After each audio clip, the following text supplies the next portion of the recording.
ಕೆಂಪುಕೋಟೆಗೆ ಬಳಿ ಸ್ಫೋಟ ಪ್ರಕರಣಕ್ಕೆ ಸಂಬಂಧಪಟ್ಟಂತೆ ಅಪ್ಡೇಟ್ಸ್ ಬರ್ತಾನೆ ಇದೆ. ಶಂಕಿತ ಉಗ್ರ ಉಮರ್ನ ಇಬ್ಬರು ಸಹೋದರರನ್ನ ಈಗ ವಶಕ್ಕೆ ಪಡೆದಿದ್ದಾರೆ ಅಂತಕ್ಕಂಥ ಮಾಹಿತಿ. ಪುಲ್ವಾಮಾದಲ್ಲಿ ಇಬ್ಬರನ್ನ ವಶಕ್ಕೆ ಪಡೆದು ವಿಚಾರಣೆ ಆಗ್ತಾ ಇದೆ. ಆಕ್ಚುಲಿ ಪುಲ್ವಾಮಾ ನಿವಾಸಿ ಈ ಶಂಕಿತ ಉಗ್ರ ಡಾಕ್ಟರ್ ಉಮರ್ ಸ್ಫೋಟದ ಕಾರಿನಲ್ಲಿ ಈತ ಕೂಡ ಇದ್ದ. ಹಾಗಾಗಿ ಈತನ ಸಹೋದರರನ್ನ ವಶಕ್ಕೆ ಪಡೆದು ಈಗ ವಿಚಾರಣೆಯನ್ನ ನಡೆಸಲಾಗ್ತಾ ಇದೆ ಅಂತಕ್ಕಂಥ ಮಾಹಿತಿ ಲಭ್ಯವಾಗ್ತಾ ಇದೆ. ಪುಲ್ವಾಮಾ ಮೂಲದ ವ್ಯಕ್ತಿ ಈತ ಡಾಕ್ಟರ್ ಉಮರ್.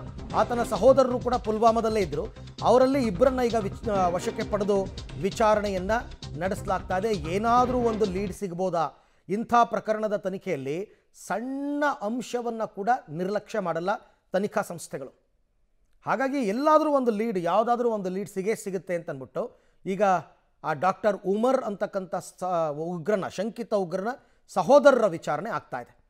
ಶಂಕಿತ ಉಗ್ರ ಉಮರ್ನ ಇಬ್ಬರು ಸಹೋದರರು, ಅವರನ್ನ ವಶಕ್ಕೆ ಪಡೆದಿದ್ದಾರೆ ಪೊಲೀಸರು. ಏನಾದರೂ ಲೀಡ್ ಸಿಗಬಹುದಾ?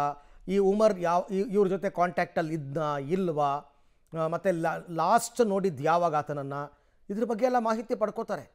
ಅವರು ಪ್ರಾಮಾಣಿಕರಾಗಿದ್ದರೆ ಉತ್ತರ ಕೊಡ್ತಾರೆ, ಇಲ್ಲ ಅಂತಂದರೆ ಬಾಯಿ ಬಿಡಿಸ್ತಾರೆ. ಇವರು ಹೆಂಗೆ ಬಾಯಿ ಬಿಡಿಸ್ಬೇಕು ಅಂತಂದ್ಬಿಟ್ಟು, ಪ್ರೊವೈಡೆಡ್ ಅವರು ಕೂಡ ಈ ಉಗ್ರ ಸಂಘಟನೆಗಳ ಲಿಂಕಲ್ಲಿ ಇದ್ದರೆ ಗೊತ್ತಾಗುತ್ತೆ. ಅದಕ್ಕೆ ಹೇಳಿದ್ದು ನಾನು, ಸಾಯಂಕಾಲದ ಒಳಗಡೆ ಏನಾದರೂ ಒಂದು ಲೀಡ್ ಸಿಗುತ್ತೆ, ಹಿಡಿದಾಕ್ತಾರೆ. ಯಾರು ಇದರ ಹಿಂದಿರ್ತಕ್ಕಂಥವ್ರು ಯಾರು, ಏನು ಎತ್ತ ಎಲ್ಲ ಗೊತ್ತಾಗ್ತಾ ಹೋಗುತ್ತೆ. ಸಂಜೆಯ ಬಳಿಕ ಸ್ಫೋಟಗೊಂಡ ಕಾರು ದೆಹಲಿ ಪ್ರವೇಶ ಮಾಡಿದೆ ಅಂತ. ಕಾರ್ನಲ್ಲಿ ಸ್ಫೋಟಕ ತುಂಬಿಕೊಂಡು ಬಂದಿರತಕ್ಕಂಥ ಶಂಕೆ. ಮಾಸ್ಕ್ ಹಾಕಿ ಕೂತಿದ್ದ ಶಂಕಿತ ಉಗ್ರ ಉಮರ್ ಅಂತ. ತಾರಿಕ್ ಎಂಬಾತನಿಂದ ಉಮರ್ ಕಾರು ಪಡೆದಿದ್ದ ಮಾಹಿತಿ. ಆ ತಾರಿಕ್ ಕೂಡ ಪುಲ್ವಾಮಾ ಮೂಲದವನೇ. ಸಂಜೆಯ ಬಳಿಕ ಅದು ದೆಹಲಿಯನ್ನು ಪ್ರವೇಶ ಮಾಡಿದೆ. ಈಗ ಅದು ಕಾರು ಬಾಂಬ್ ಬ್ಲಾಸ್ಟ್ ಆಗಿರೋದೆ ಅಂತಂದರೆ ಕಾರಲ್ಲಿ ಸ್ಫೋಟಕಗಳನ್ನ ತುಂಬಿಕೊಂಡು ಬಂದಿರಲೇಬೇಕು.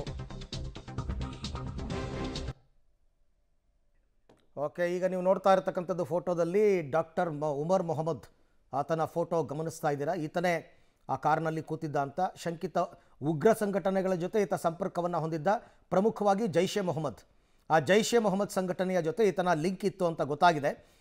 ಸೊ ಹಾಗಾಗಿ ಈಗ ಕೆಲವೊಂದು ವಿಚಾರಗಳು ಬರ್ತಾ ಇದೆ. ಅಂದರೆ ಅವ್ರೇನು ಮಾಡ್ತಾರೆ, ಕ್ರೊನಾಲಜಿಕಲ್ ಆರ್ಡರ್ನಲ್ಲಿ ಲಿಸ್ಟ್ ಮಾಡ್ತಾ ಹೋಗ್ತಾರೆ.